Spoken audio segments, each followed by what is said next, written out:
तो हम परमेश्वर पिता का प्रभु यीशु मसीह में धन्यवाद करते हैं कि उन्होंने ये अवसर दिया है कि हम उनके चरणों में बैठ सकते हैं इस संगति के रूप में। मैं आप सभी का प्रभु यीशु मसीह के मधुर मिठे नाम में स्वागत करता हूँ। सभी को शालोम, जय मसीह की। शालोम शालोम, गुड जय इवनिंग। मसीह की। गुड इवनिंग भैया। आइए हम आगे का समय परमेश्वर पिता के हाथों में हर एक बातों को सौंपेंगे। आइए प्रार्थना करेंगे। प्रेमी, दयालु, अनुग्रहकारी, विलंब से कोप करने वाले, अति करुणामय पिता परमेश्वर, जो हमें एक के बाद एक नया दिन दिखाते हैं प्रभु जी, और अपने आने के विषय में इसलिए धीरज धरते हैं प्रभु जी कि आप नहीं चाहते कि मैं नाश हो जाऊं, परंतु मुझे मन फिराव का अवसर मिले। मैं आपका प्रभु यीशु मसीह के नाम से प्रभु जी, जिनके नाम के बिना हम आप तक नहीं पहुंच सकते प्रभु जी, प्रभु यीशु मसीह में होकर प्रभु जी आपके अनुग्रह के सिंहासन के सर झुकाता हूँ प्रभु जी। आपका धन्यवाद देता हूँ इस समय, इस जीवन के लिए, रक्षा रखवाई के लिए, हर एक बातों में संभाले जाने के लिए प्रभु जी। आप मुझसे बढ़कर, मुझसे बेहतर मेरी चिंता करने वाले पिता परमेश्वर हैं प्रभु जी। आप यहोवा ईरे हैं प्रभु जी, जो उपाय करने वाले पिता परमेश्वर हैं प्रभु जी। आप यहोवा राफा हैं, जो चंगाई देने वाले हैं प्रभु जी। और आप ही यहोवा निस्सी हैं, जो हमारे जय का झंडा है प्रभु जी, जिनके द्वारा हम जय प्राप्त करते जाते हैं प्रभु जी। आपकी दया, आपके अनुग्रह चाहता हूँ कि हर एक प्रकार के पापों पे प्रभु जी जय पाने में प्रभु जी आप मेरी सहायता मदद करें प्रभु जी। और हर एक प्रियो के भी प्रभु जी, जब हम आपके नाम से यहाँ पे इकट्ठा होते हैं प्रभु जी, वो सिर्फ इसलिए है प्रभु जी कि हम एक जीवन जीवन जीने पाए प्रभु जी। मसीह यीशु के स्वभाव में दिन प्रतिदिन बदलते जाएं प्रभु जी। जैसा मसीह यीशु का स्वभाव था, वैसा ही मेरा, हम सबका व्यक्तिगत स्वभाव होने पाए प्रभु जी। यही हमारी लालसा है, इच्छा है प्रभु जी। और हम आपके वचनों से जब हमसे कहना चाहते हैं प्रभु जी, जो आवश्यक बात है, जो उत्तम बात है, जो हमसे कभी छीनी नहीं जाएगी, हम उन बातों को प्राप्त करने पाए प्रभु जी। आज मैं फिर से इस समय हर एक प्रियो के लिए धन्यवाद देता हूँ, जो जुड़ सके हैं प्रभु जी, जो जुड़ने पर हैं। हर एक की रुकावटों, बाधाओं को आप दूर करें, ताकि हम सब आपके चरणों में बैठकर आपकी आवाज को सुन सकें प्रभु जी, जब हमसे कहना चाहते हैं। हमारे जीवन के हर एक अंधेरे भाग आपके वचन के प्रकाश में प्रकाशित किए जाएं प्रभु जी, ताकि हम प्रकाश से भागे ना, लेकिन प्रकाश में आए, और उन बातों में जहाँ पे हमारे जीवन की जो आवश्यकता है सुधार करने की प्रभु जी, हाँ प्रभु जी, उन सब में प्रभु जी आप मेरी और हर एक प्रयोग की आप सहायता मदद करें। आज की पूरी सभा को आपके हाथों में समर्पित करता हूँ प्रभु जी। प्रार्थनाओं के समय को, गीतों को, और प्रभु जी गवाहियों को, और वचन के भाग के समय को, और भी जितनी बातें यहाँ पे होती प्रभु जी, हर एक बातें आपके आत्मा की अगुवाई में हो, हम सबों की आत्मिक उन्नति का भी कारण हो प्रभु जी। और सब बातों में आप ही को महिमा मिलने पाए प्रभु जी, क्योंकि प्रभु यीशु मसीह केवल आप ही सारा आदर, सारी महिमा, सारी प्रशंसा के योग्य हैं प्रभु जी। आप ही का नाम सब नामों में सबसे ऊंचा नाम है, जिस नाम के आगे हर एक घुटना टिकेगा, हर एक जीव अंगीकार करेगी कि यीशु मसीह ही प्रभु है। हाँ प्रभु जी, जैसा आदर, जैसी बड़ाई आपकी करनी है प्रभु जी, वैसे करने में मेरी और हर एक प्रियो की आप सहायता मदद करें। एक बार फिर से सबों को आत्मा प्राण देह सहित आपके हाथ में समर्पित करते हैं प्रभु जी। जितने प्रिय इन रिकॉर्डिंग्स को बाद में भी सुनते हैं प्रभु जी, उनके लिए भी हम प्रार्थना करते हैं। आपका वचन जो कि टाइमलेस है प्रभु जी, हर जगह प्रभु जी, हर समय वो प्रभु जी प्रभावशाली होता है प्रभु जी, हर एक के जीवनों में वो कार्य करने पाए, और आपकी भली भावती और सिद्ध इच्छा हम अनुभव से मालूम करते जाएं, और वैसे भी वचन, वैसे जीवन जीने पाए। सिर्फ वचन के सुनने वाले ही ना रहे, परंतु उस पर चलने वाले भी बने प्रभु जी। क्योंकि एक प्रकार के लोगों के विषय में लिखा है कि हमेशा सीखते तो रहते हैं, लेकिन वो उद्धार के अनुभव में सच्चाई को पहचान नहीं पाते हैं प्रभु जी। हम सबों के मन की आंखों को ज्योतिर्मय करें प्रभु जी। हमें ज्ञान, बुद्धि, समझ, विवेक प्रदान करें प्रभु जी, कि हम आपके प्रेम की लंबाई, चौड़ाई, गहराई, ऊंचाई को प्रभु जी हम जानने पाए। ऐसी दया और अनुग्रह चाहता हूँ। तो फिर से आगे के पूरे समय को आप ही के प्रभु जी आत्मा के नियंत्रण में सौंपते हुए दुआ उद्धार करता प्रभु यीशु मसीह के पवित्र और मीठे नाम से मांग लेता हूँ। आमीन, आमीन, आमीन। आमीन। हाँ यार, देखो, फिर से आप सभी का स्वागत है। और विजय अंकल का माइक ऑन था, अब ऑन है। अंकल आप अगुवाई कर सकते हैं क्या? आज मुझे अभी ट्रेवल करना होगा जी। Thank you so much uncle. जी जी, कर सकता हूँ अगुवाई।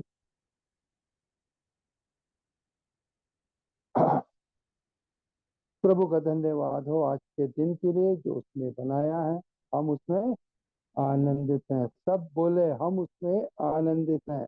अपना माइक खोल के बोले हम उसमें आनंदित हैं। तो हम मेरे उसमें प्रिय, आनंदित है। मैं हालेलुया। आनंदित हालेलुया। अंकल थोड़ा सा वॉल्यूम बढ़ सकता है क्या? आपकी आवाज थोड़ी सी कम आ रही है, बाकी लोगों के लिए ठीक है अंकल की आवाज। नहीं, कम है आवाज, सुनाई कम देता थोड़ा है। सा वॉल्यूम यदि बढ़ सकता है तो अच्छा होगा। अभी अभी कैसी आ रही है आवाज? अभी थोड़ा अभी और आवाज बढ़ाइए आप, कैसी? नहीं, थोड़ा और आवाज इससे बढ़ाइए। इससे और फुल कर रखा हुआ मैंने। तो मोबाइल में देखो आप, कभी मोबाइल में कभी स्लो होएगा तो उसमें बढ़ जाएगा पूरा। आप बताइए। नहीं है, नहीं है मध्य तो आवाज। इससे मेरी इससे अधिक मेरे कुछ हो गया है मेरे मोबाइल में। हाँ, आवाज कम है, सुनाई नहीं देती पूरी इस पर। अच्छा, मैं दूसरा मोबाइल अटैच करता हूँ। इस जी। मोबाइल से ये मैं अंकल बाहर बिना निकल। वो ईयर प्लग्स के अगर ट्राई करना चाहेंगे तो वो हेडफोन्स जो आप लगाए हैं उसको हटा के अगर ट्राई करना चाहें। अब बताइए।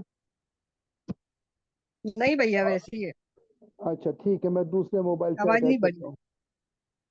ठीक है, 1 मिनट। तो जब तक अंकल दूसरे मोबाइल से जुड़ेंगे तब तक स्तुति आराधना के लिए समय है। यदि आप में से कोई प्रभु की महिमा के लिए स्तुति आराधना करना चाहते हैं तो अभी अवसर है।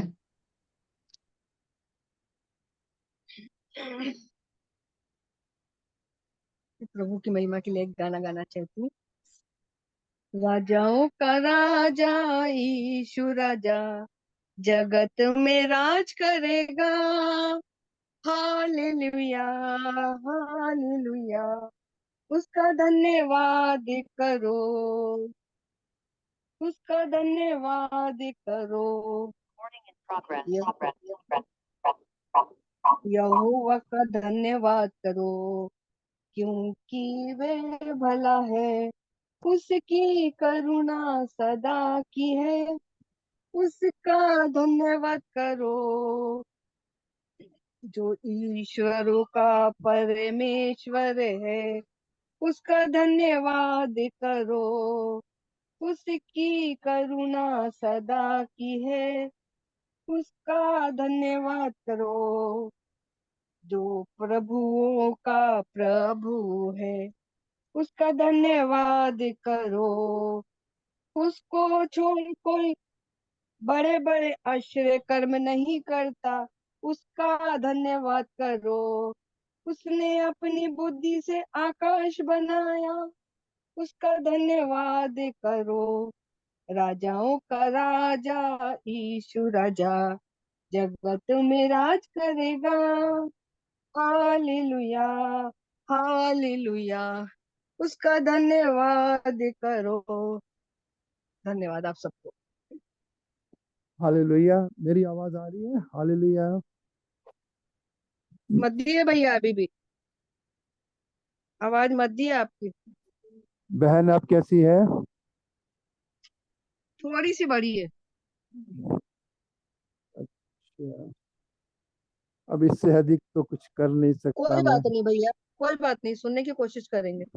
जी, प्रभु का धन्यवाद हो बहन के गाने के लिए।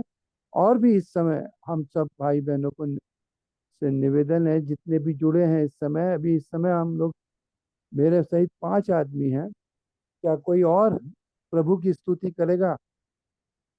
मैं एक और गाना तो गाना चाह रही हूँ। जी गाइए। गाऊं? बहन गाइए, बिल्कुल बहन गाइए गाइए। क्रूस के पास तुम मुझे यीशु प्यारे त्राता, पापी वहाँ सोते सेत में मुक्ति पाता। क्रूस की मैं, क्रूस की मैं नित बड़ाई करूंगा, जब तक मैं आनंदित हूँ पार न पहुंचूंगा।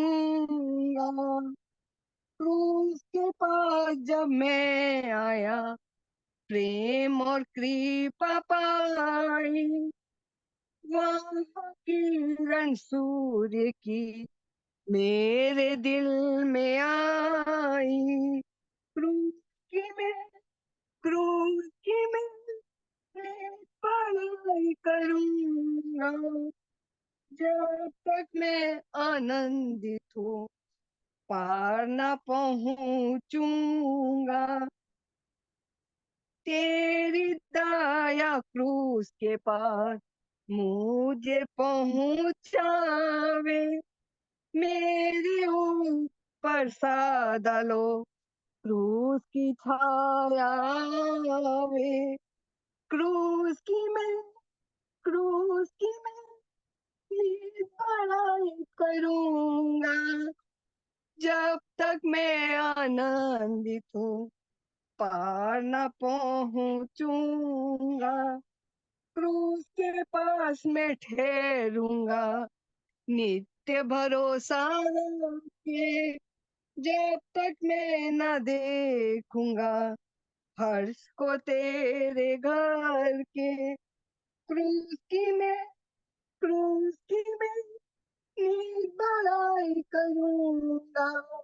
जब तक मैं आनंदित हूँ पार न पहुंचूंगा। धन्यवाद आप सबको।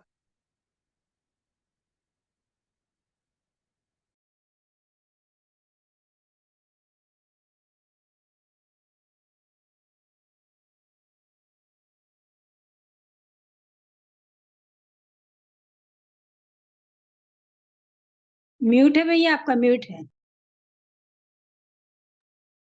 सॉरी। सही में अभी बहन ने गाना गाया क्रूस पखार, क्रूस पखार, कितना सुंदर गाना है। हमारा भी भरोसा क्रूस पर होना चाहिए। मैं भी प्रभु के लिए एक गीत गाना चाहता हूँ। यहोवा चरवाहा है मेरा।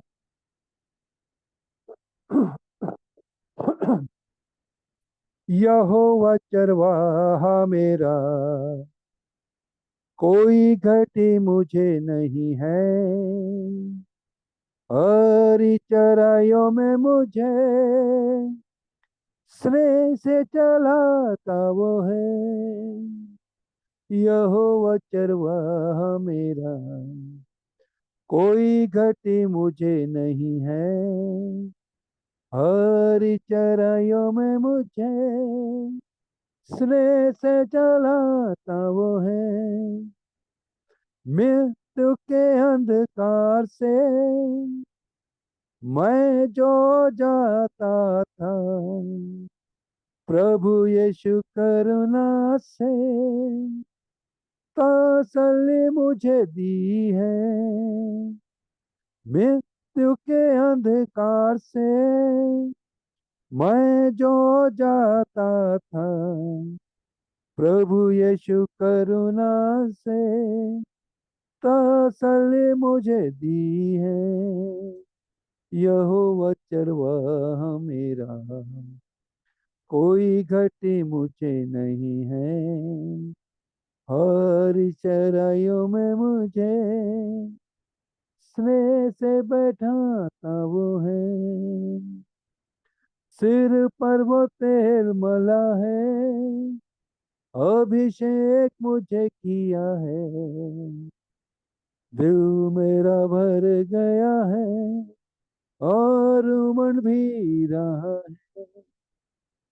सिर पर वो तेल मला है, अभिषेक मुझे किया है। दिल मेरा भर गया है और उमड़ भी रहा है। यहोवा चरवाहा मेरा, कोई घटी मुझे नहीं है। हरी चराइयों में मुझे स्नेह से चलाता वो है। सर्वदा प्रभु के घर में करूंगा निवास जो मैं। करूंगा भलाई उसकी, आनंदित मुझे करती है। सर्वदा प्रभु के घर में करूंगा निवास जो मैं।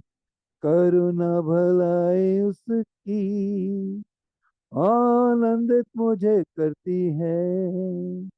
यहोवा चरवाहा मेरा, कोई घटी मुझे नहीं है।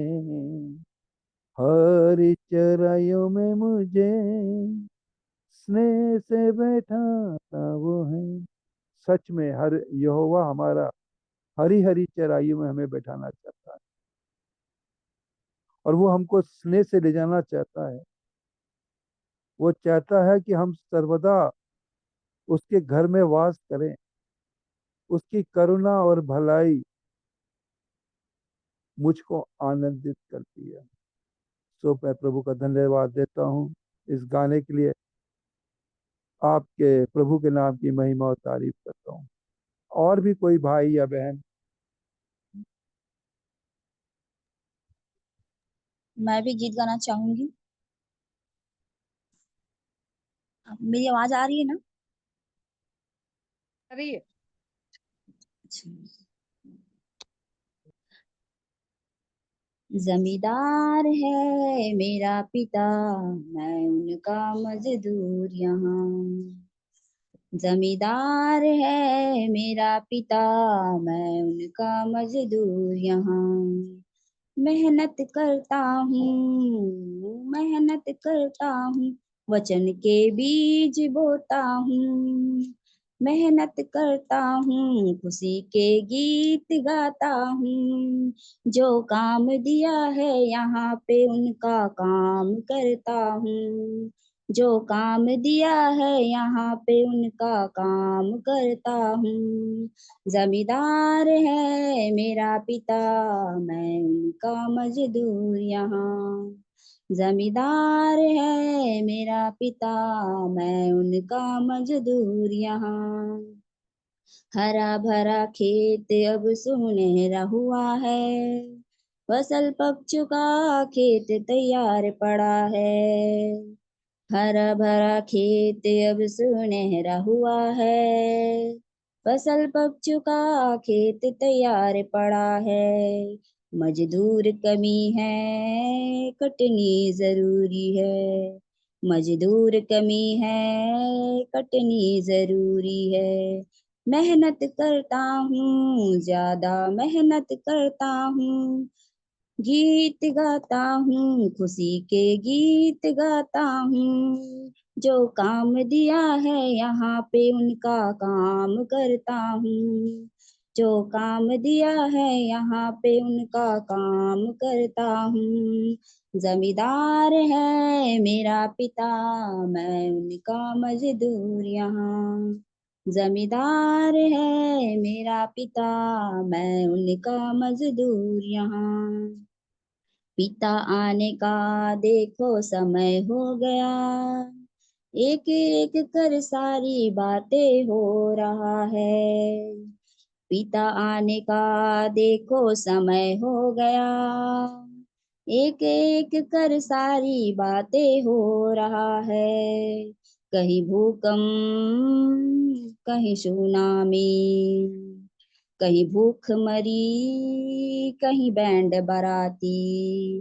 देश देश में त्राही त्राही, भाई भाई में प्यार नहीं। झूठ फरेबी और मक्कारी, अंधियारों के पुजारी। तौबा कर लो अपने गुनाहों से, पिता के मन को जानो। मैं बंदा खुदा का इसलिए आगाह करता हूँ। जमींदार है मेरा पिता, मैं उनका मजदूर यहाँ। जमींदार है मेरा पिता, मैं उनका मजदूर यहाँ। मेहनत करता हूँ, मेहनत करता हूँ, खुशी के गीत गाता हूँ। जो काम दिया है यहाँ पे उनका काम करता हूँ। जो काम दिया है यहाँ पे उनका काम करता हूँ। जमींदार है मेरा पिता, मैं उनका मजदूर यहाँ। जमींदार है मेरा पिता, मैं उनका मजदूर यहाँ। धन्यवाद, प्रभु को धन्यवाद हो। बहन, बहुत सुंदर गाना गाया आपने। जी, थैंक यू। हम मजदूर हैं इस पृथ्वी पर, और मजदूर वो है जो लोगों तक जीवित कलाम पहुंचाए। हम मजदूर हैं उसके वचन को आगे बढ़ाने के लिए, क्योंकि हमारा पिता वो है जिसने हमको बनाया है। वचन कहता है अपने हाथों से बनाया। इसलिए प्रभु का धन्यवाद देता हूँ। बहन आपको भी बहुत बहुत धन्यवाद। और और भी जो हमारे साथ जुड़े हुए हैं, इस समय 8 जन हो चुके हैं मेरे को मिला के। अगर कोई और, हमारी बेला बहन भी आ चुकी हैं, तो बेला बहन अगर कुछ गाना रखना चाहती हैं, या और संगीता बहन भी हैं, जो भी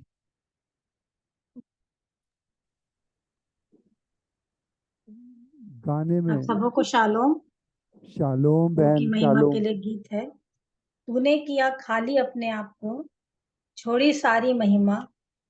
फिलिपियो 2:5 से है। तूने किया खाली अपने आप को, छोड़ी सारी महिमा।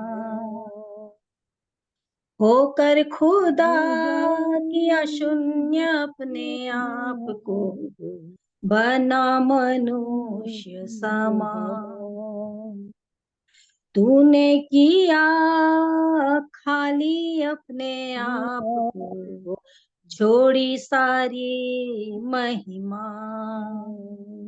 होकर खुदा किया शून्य अपने आप को, बना मनुष्य समान। बन गया दास समान। मृत्यु सही, हाँ क्रूस मृत्यु की, और हुआ सबसे महान। तू राज्य करे, तू राज्य करे, तू राज्य करे सारी दुनिया पे। घुटने टिके, सारे घुटने टिके, घुटने टिके यीशु नाम के लिए।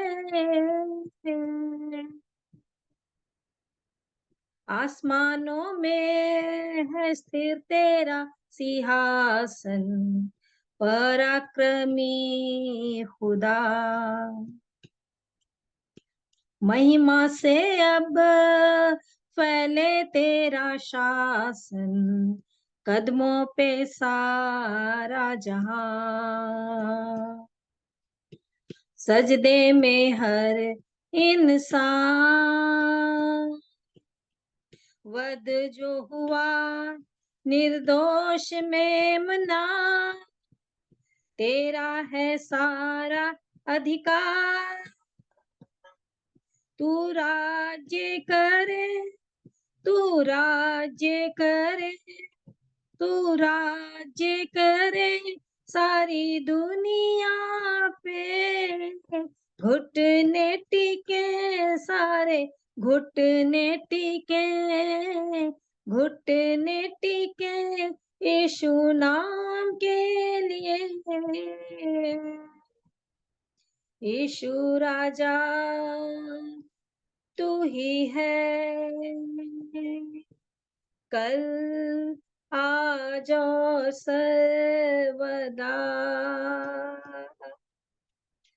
यीशु तू ही है खुदा,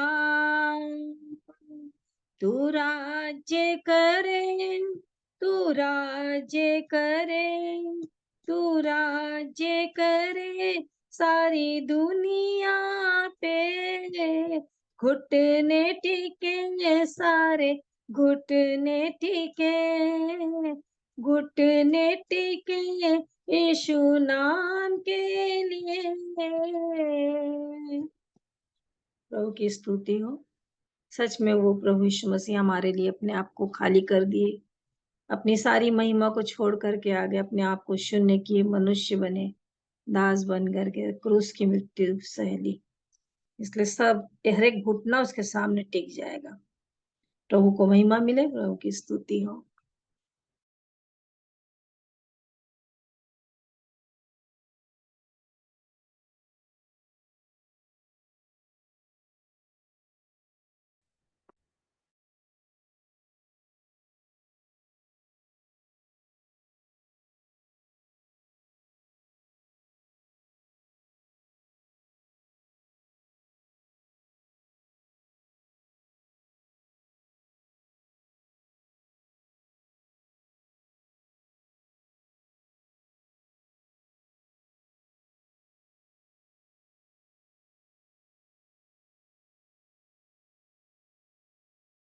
म्यूट है भैया, म्यूट है।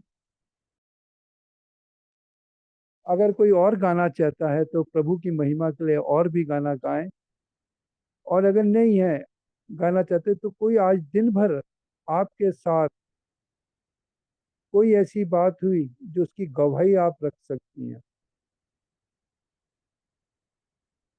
जीवन में प्रतिदिन कुछ ना कुछ,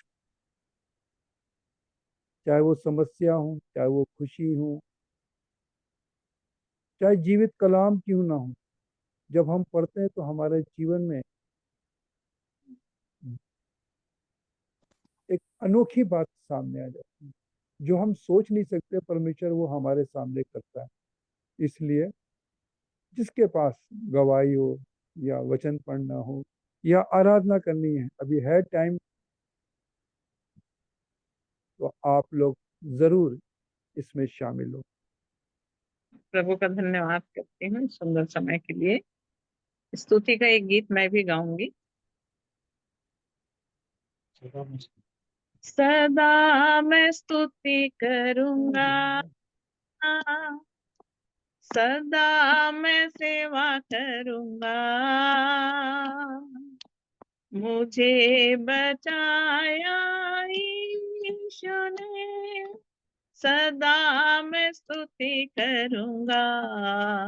हालेलुया, सदा मैं स्तुति करूंगा।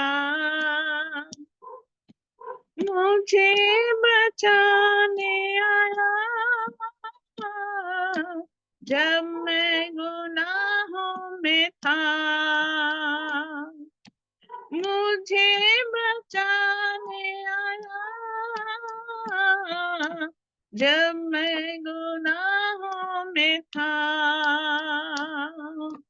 स्वर्ग को छोड़कर जगत में आया मुझे बचाने को।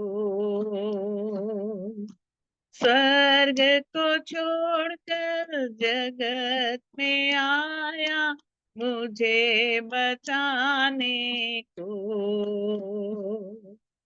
सदा मैं स्तुति करूंगा, सदा मैं सेवा करूंगा,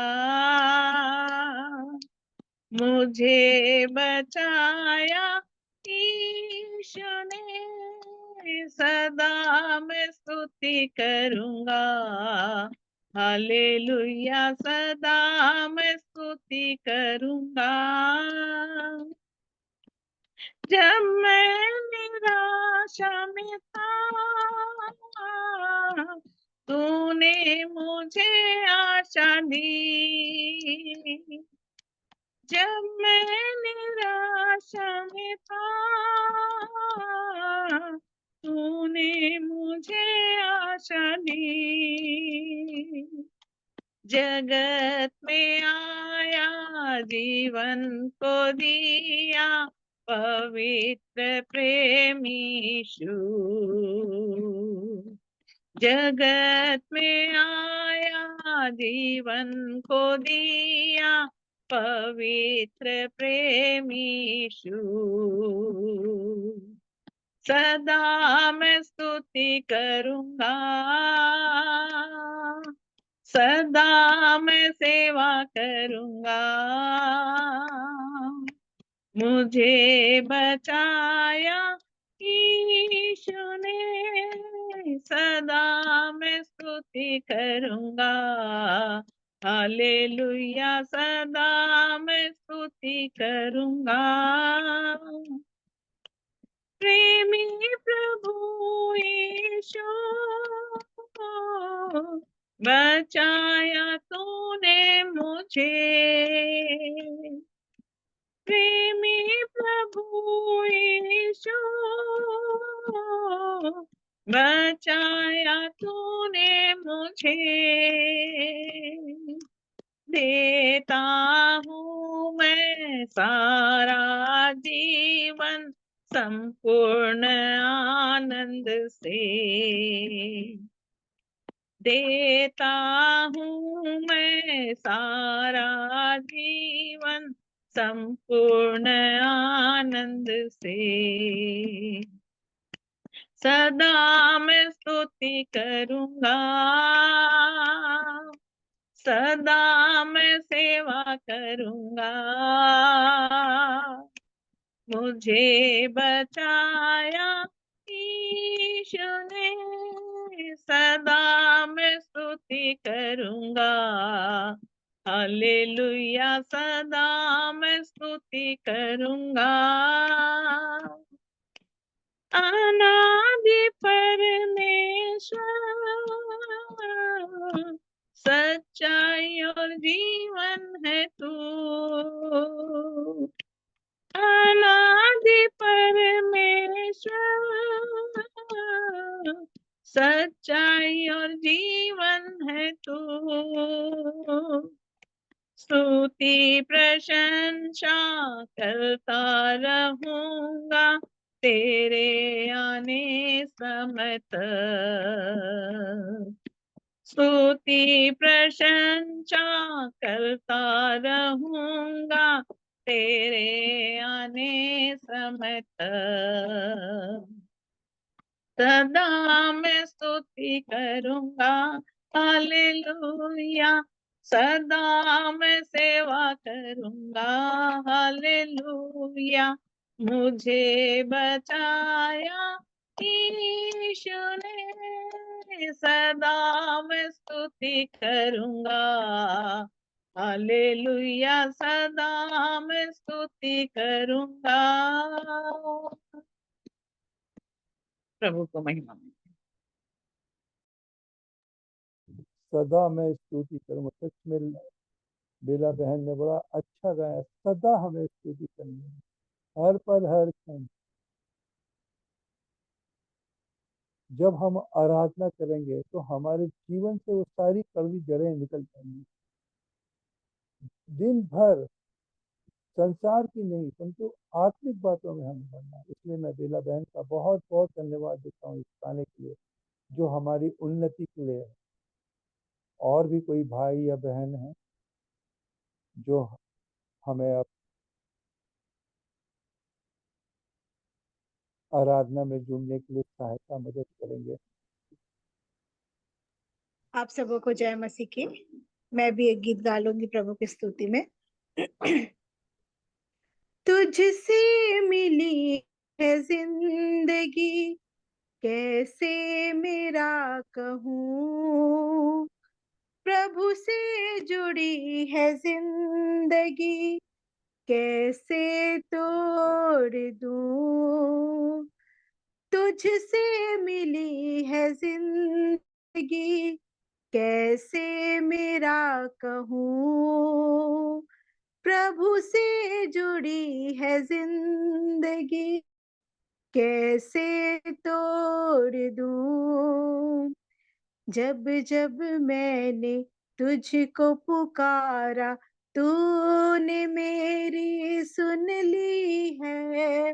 हाथ पकड़ कर संग चल कर प्रभु ने राह दिखाई है। जब जब मैंने तुझको पुकारा, तूने मेरी सुन ली है। हाथ पकड़ कर संग चल कर प्रभु ने राह दिखाई है। तुझसे मिली है जिंदगी, कैसे मेरा कहूँ। प्रभु से जुड़ी है जिंदगी, कैसे तोड़ दूँ। तेरा बुलावा सुनकर मैंने प्रभु को स्वीकार किया। चरणों में आकर मुझको मिली है खुशियाँ प्रेम अपार।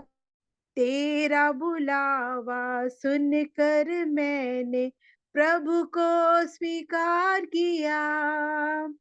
चरणों में आकर मुझको मिली है खुशियाँ प्रेम अपार। तुझसे मिली है जिंदगी, कैसे मेरा कहूँ। प्रभु से जुड़ी है जिंदगी, कैसे तोड़ दूं। दुनिया की राह में खो चली थी, प्रभु ने बचा लिया। पास आकर गले लगाकर मुझे जीवन दिया। दुनिया की राह में खो चली थी, प्रभु ने बचा लिया। पास आकर गले लगाकर मुझे जीवन दिया। तुझसे मिली है जिंदगी, कैसे मेरा कहूँ। प्रभु से जुड़ी है जिंदगी, कैसे तोड़ दूं। तुझसे मिली है जिंदगी, कैसे मेरा कहूँ। धन्यवाद। प्रभु की स्तुति हो।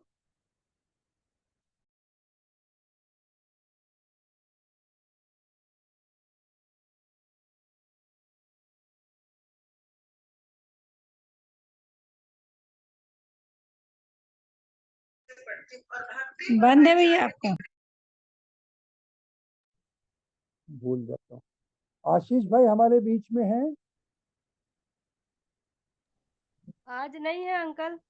अच्छा ठीक है, तो अभी कुछ समय हम वचन, जैसे कल बहन ने पढ़वाया था हम लोग को नीति वचन, आज जैसे कि अपने अमन भाई ने हमें नीति वचन पढ़ने को कहा था और हमने 27 और 28 पढ़ा था। क्या हम उसके आगे और पढ़ें या कोई है जो हम?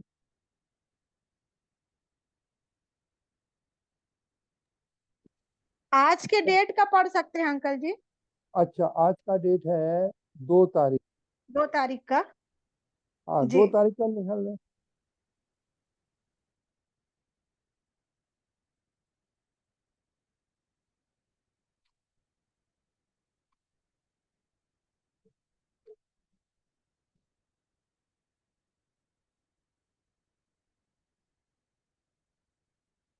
तो हम लोग एक एक आयत सब पढ़ेंगे। पहले मैं पढ़ूंगा। हे मेरे पुत्र, यदि तू मेरे वचन ग्रहण करे और मेरी आज्ञाओं को अपने हृदय में रख छोड़े। कोई आगे बोले, पढ़े। और दूसरी बुद्धि की बात ध्यान से सुने और समझ की बात मन लगाकर सोचे। और प्रवीणता और समझ के लिए अति यत्न से पुकारे। और उसको चांदी की नाई ढूंढे और गुप्त धन के समान उसकी खोज में लगा रहे। तो तू यहोवा के भय को समझेगा और परमेश्वर का ज्ञान तुझे प्राप्त होगा।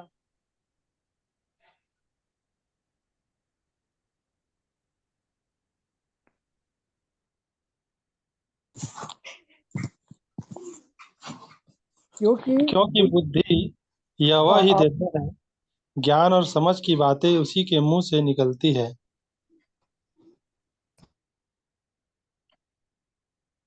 वह सीधे लोगों के लिए खरी बुद्धि रख छोड़ता है और जो खराई से चलता है उसके लिए वह ढाल ठहरता है।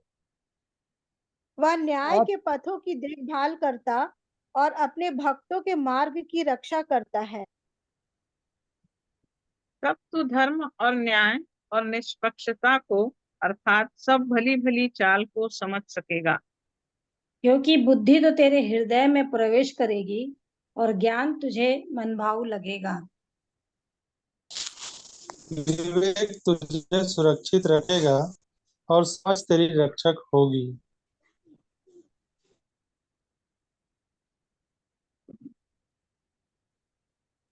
ताकि मुझे बुराई के मार्ग से और उलटफेर की बातों के कहने वालों से बचाए। जो खराई के मार्ग छोड़ देते हैं ताकि अंधेरे मार्ग में चलें। जो बुराई करने से आनंदित होते हैं और दुष्ट जन की उलटफेर की बातों में मगन रहते हैं। जिनकी चाल चलन टेढ़ी मेढ़ी और जिनके मार्ग बिगड़े हुए हैं। तब तू पराई स्त्री से भी बचेगा जो चिकनी चुपड़ी बातें बोलती है और अपनी जवानी के साथी को छोड़ देती और जो अपने परमेश्वर की वाचा को भूल जाती है। उसका घर मृत्यु की ढलान पर है और उसकी डगरें मरे हुओं के बीच पहुंचाती है। जो उसके पास जाते हैं उनमें से कोई भी लौट कर नहीं आता और न वे जीवन का मार्ग पाते हैं। तू भले मनुष्यों के मार्ग में चल, धर्मियों के पथ को पकड़े रह। क्योंकि धर्मी लोग देश में बसे रहेंगे और खरे लोग ही उसमें बने रहेंगे। दुष्ट लोग देश में से नाश होंगे और विश्वासघाती उसमें से उखाड़े जाएंगे। प्रभु का धन्यवाद हो इस वचन के लिए। तो बेला बहन, अगर आप आज कुछ वचन देना चाहती हैं तो हम सबों की उन्नति के लिए कोई उन्नति होगी अगर आप कुछ वचन से हमें दें।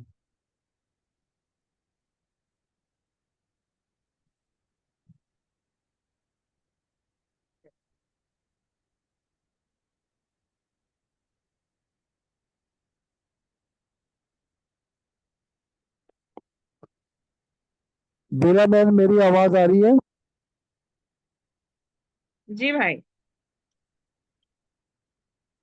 आज कुछ प्रभु का भोजन हम तक पहुंचाएं ताकि हम आज भी उसमें। हाँ 2 को हम लोग नीति वचन 2 को पढ़ रहे हैं। जी। उसमें बहुत सुंदर बात लिखी हुई है। हे मेरे पुत्र, यदि तू मेरे वचन ग्रहण करे और मेरी आज्ञाओं को अपने हृदय में रख छोड़े। तो परमेश्वर का वचन यहाँ पर प्रभु के दास जब इस वचन को लिख रहे हैं तो परमेश्वर हमसे इस बात को कह रहे हैं कि हे मेरे पुत्र। तो अब हमको इस चीज को अपने जीवन में देखना है कि क्या सचमुच में हम परमेश्वर के पुत्र हैं। और बीते दिनों में हमने आशीष भाई से सुना कि हम पुत्र कैसे बनते हैं। डायरेक्ट एक व्यक्ति पुत्र नहीं बन सकता और पुत्र बनने के लिए पहले चेला बनने की जरूरत है और उसके बाद दूसरा जो पद है वो दास का है और तब तीसरा जो है वो मित्र का है और जब मित्र बनेगा तब चौथा जो स्थान है वो पुत्र का है। तो यहाँ पर जब एक व्यक्ति एक मनुष्य इन सब स्टेप्स को पूरा करके जब पुत्र के स्टेप में आता है तब यहाँ पर परमेश्वर का वचन कह रहा है कि हे मेरे पुत्र। तो हमको सबसे पहले तो ये देखना है अपने जीवन में कि क्या हम परमेश्वर के पुत्र हैं। और मित्र कब कहा? जब हम देखते हैं अब्राहम को जब उसने बलिदान चढ़ाने के लिए अपने बेटे को उस वेदी पर लिटा दिया और अपने हाथ में छुरा लेके उठा लिया और जब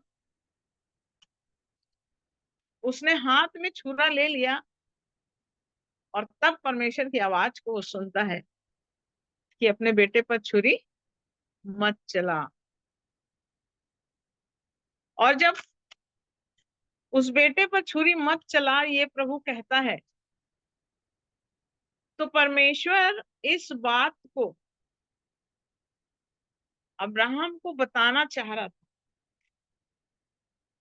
कि देख वो मेमना जो झाड़ी में बंधा हुआ है उसको ले और तू बलिदान कर दे। यूहन्ना 1 और उसके 29 पद को पढ़िए।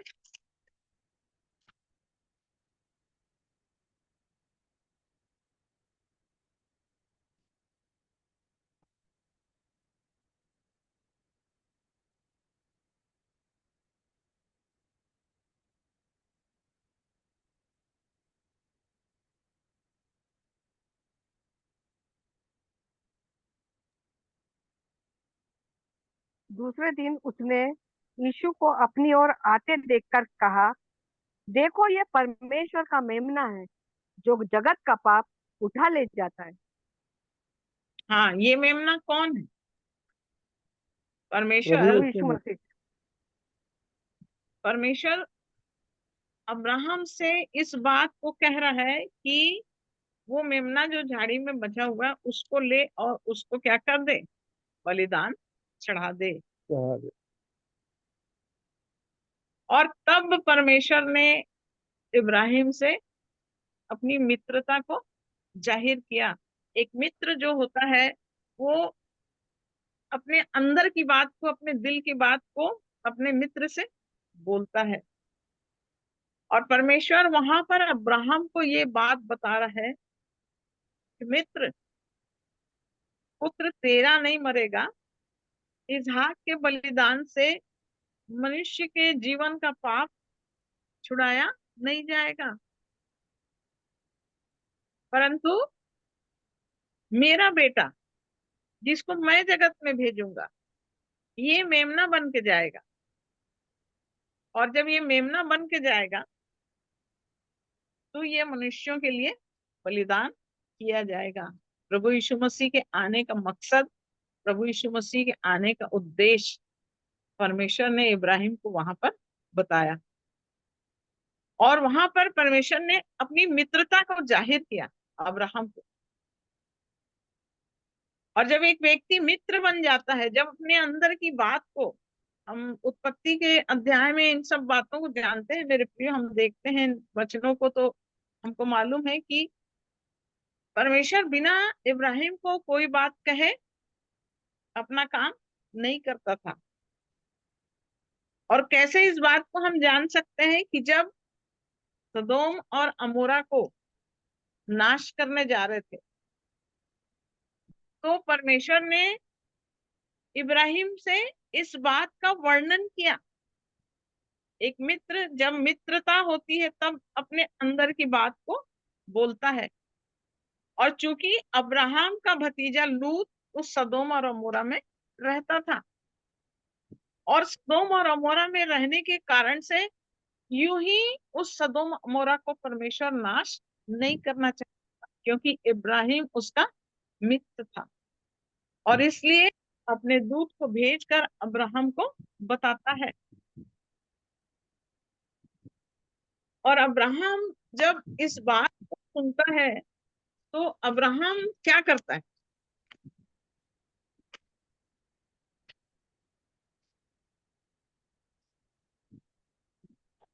इसको देखेंगे।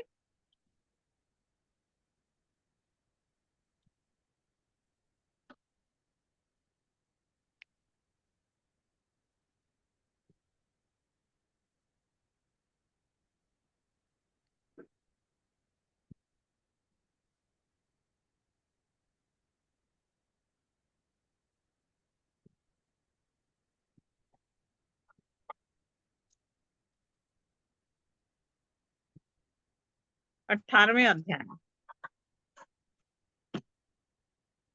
18वें अध्याय के 23 पद में देखिए। किसका बता रहे हैं? उत्पत्ति 18 और उसका 23।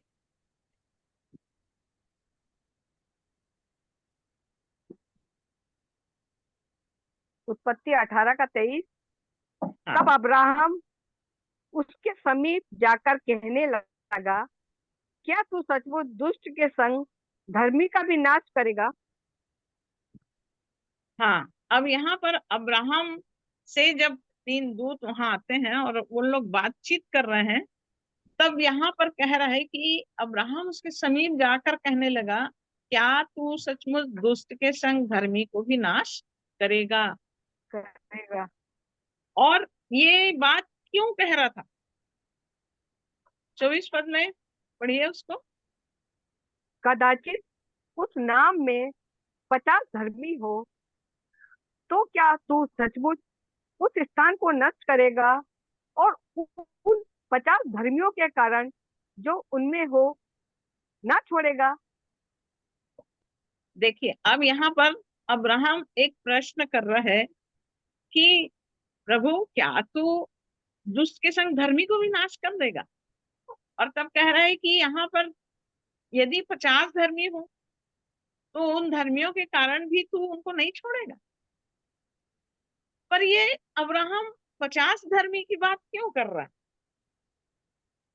क्योंकि सदोम अमोरा में कौन था? उसका भतीजा है।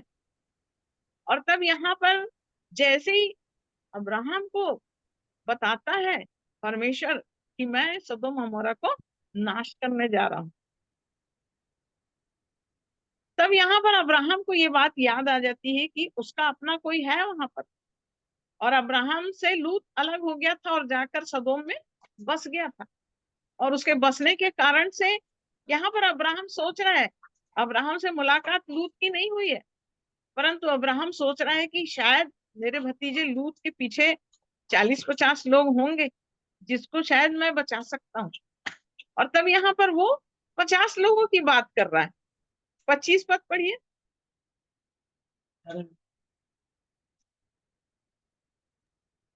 इस प्रकार का काम करना तुझसे दूर रहे कि दुष्ट के संग धर्मी को भी मार डाले, और धर्मी और दुष्ट दोनों की एक ही दशा हो, ये तुझसे दूर रहे। क्या सारी पृथ्वी का न्याय ना करे?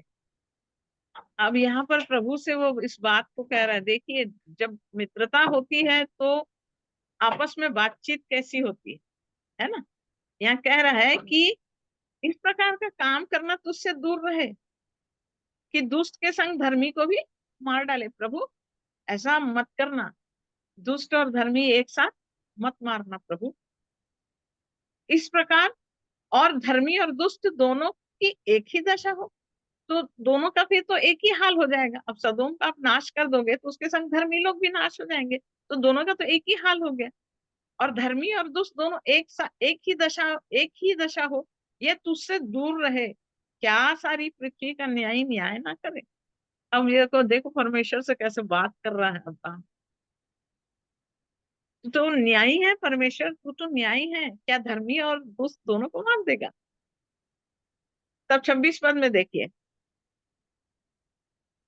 यहोवा ने कहा, यदि मुझे सदोम में 50 धर्मी मिले, तो उनके कारण उस सारे स्थान को छोड़ूंगा।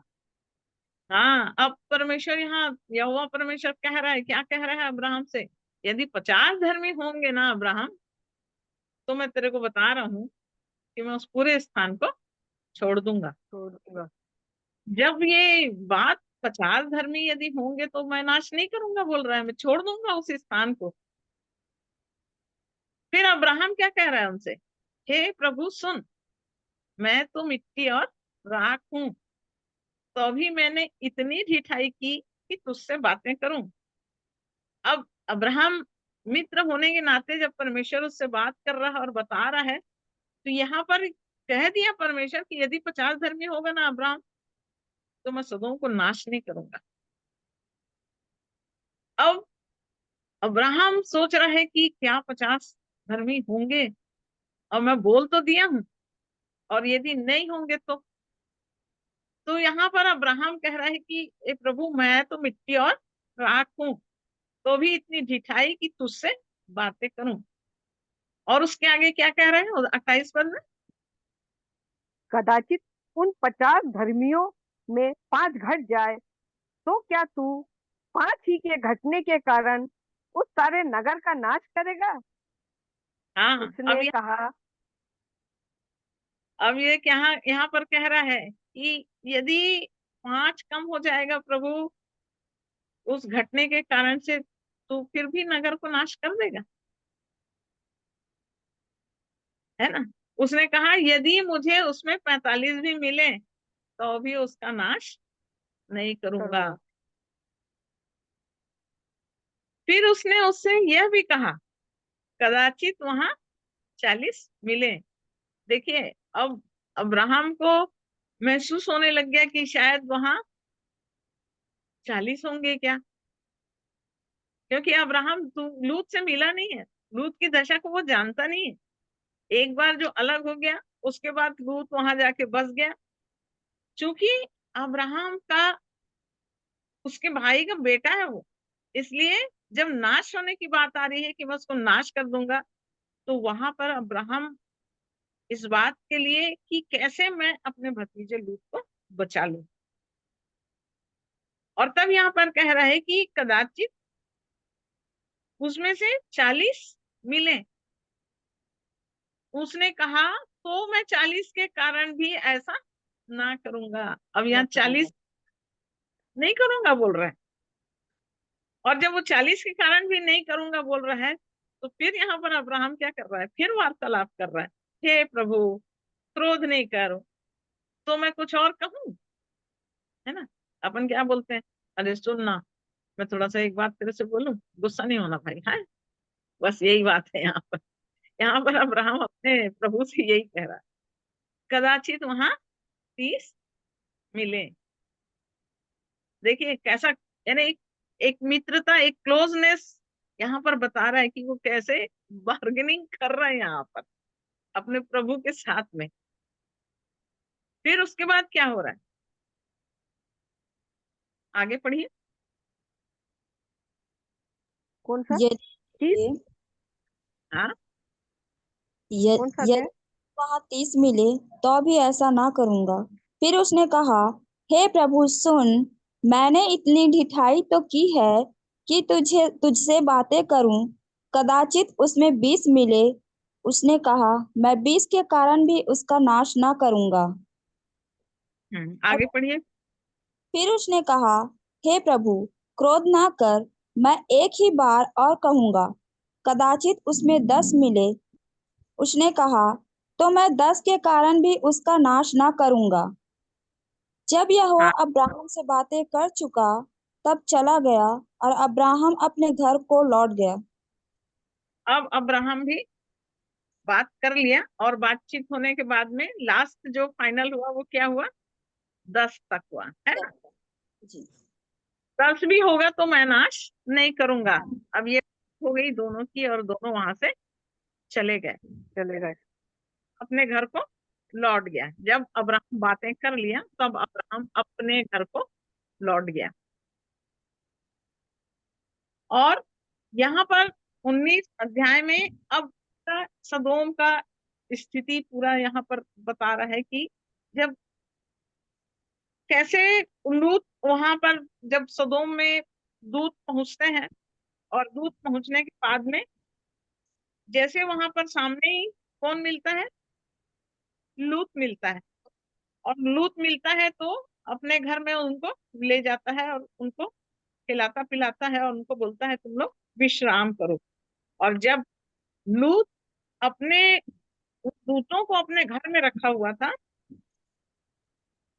19 के 5 पद पे, और लूत को पुकार कर कहने लगे, जो पुरुष आज रात को तेरे पास आए हैं वे कहाँ हैं? उनको हमारे पास बाहर ले आ कि हम उनसे भोग करें। हाँ, नाश करने का कारण, यहाँ पर सदोम को नाश करने का कारण, लूत तेरे घर में जो अतिथि हैं उनको ले आ, उनसे हम क्या करेंगे, भोग करेंगे। ये भोग विलास करने वाला सदोम का जीवन, और ये बुराई वहां पर थी। सदोम का पाप परमेश्वर की दृष्टि में सदोम को नाश करने वाली स्थिति में ले आया था। पर चूंकि अब्राहम का भतीजा वहां लूत, और इसलिए अब लूत के पास उन लोग जा रहे हैं, और लूत के पास जब उनको स्वीकार करता है, अपने घर में अतिथि बना के रखता है, तब लूत के जो लोग रहते हैं वो लोग क्या स्थिति उत्पन्न कर रहे हैं। अब यहाँ पर 8वें पद में देखिए, सुनो, मेरी 2 बेटियां हैं जिन्होंने अब तक पुरुष का मुंह नहीं देखा। इच्छा हो तो मैं तो उन्हें तुम्हारे पास बाहर ले आऊं और तुमको जैसा अच्छा लगे वैसा व्यवहार उनसे करो, पर इन पुरुषों से कुछ न करो, क्योंकि ये मेरी छत तले आए हैं। हाँ, यहाँ तक के लूत ने अपनी बेटियों को देने की बात कह दिया। एक पिता बेटियों को इस तरह देना, यानी अपने मुंह से शब्द निकालना भी एक पिता के लिए कितनी तकलीफ की बात। पर यहाँ पर परमेश्वर अपने काम को यहाँ करने जा रहा है, और लूत जो है वो उन अतिथियों को सुरक्षा देने के लिए अपनी बेटियों को देने के लिए तैयार हो रहा है, परंतु उन लोगों को वो बेटियां नहीं चाहिए। उन्होंने कहा हट जा। फिर वे कहने लगे तू एक परदेसी होकर यहाँ रहने के लिए आया है, और अब न्याय भी बन बैठा है, इसलिए अब हम उनसे भी अधिक तेरे साथ बुराई करेंगे। और पुरुष लूत को बहुत दबाने लगे और किवाड़ तोड़ने के लिए निकट आए। देखिए अब स्थिति, वहां परमेश्वर क्या बोल के भेजा, 10 धर्मी होंगे तो मैं उस नगर को नाश नहीं करूंगा।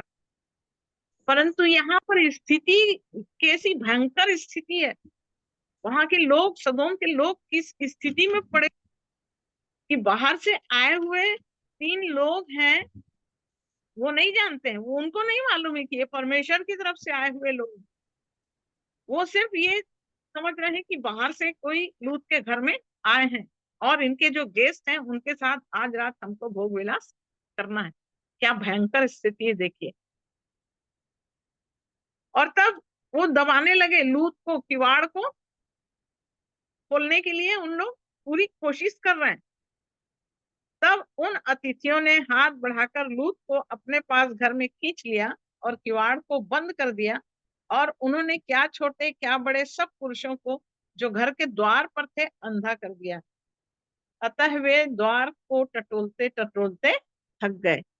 और तब यहाँ पर मेरे प्रियो, परमेश्वर अपने काम को आरंभ करता है। सबसे पहले क्या किया, उनको अंधा कर दिया। जो लोग वहां आए थे, जो भीड़ वहां जमा हुई थी, उस भीड़ के लोगों को जो दूत आए थे उन्होंने अंधा कर दिया। और ये परिस्थिति आने के बाद अब उन लोग क्या कर रहे हैं, उन अतिथियों ने लूत से पूछा यहाँ तेरा और कौन कौन है, दामाद बेटे बेटियां, अगर तेरा जो कोई हो उन सबों को लेकर इस स्थान से निकल जा। और यहाँ पर हम देखते हैं मेरे प्रियो कि जब लूत अपने उन दामादों को भी बोलता है तो वो उनके सामने ठट्ठा करने वाला जान पड़ता है।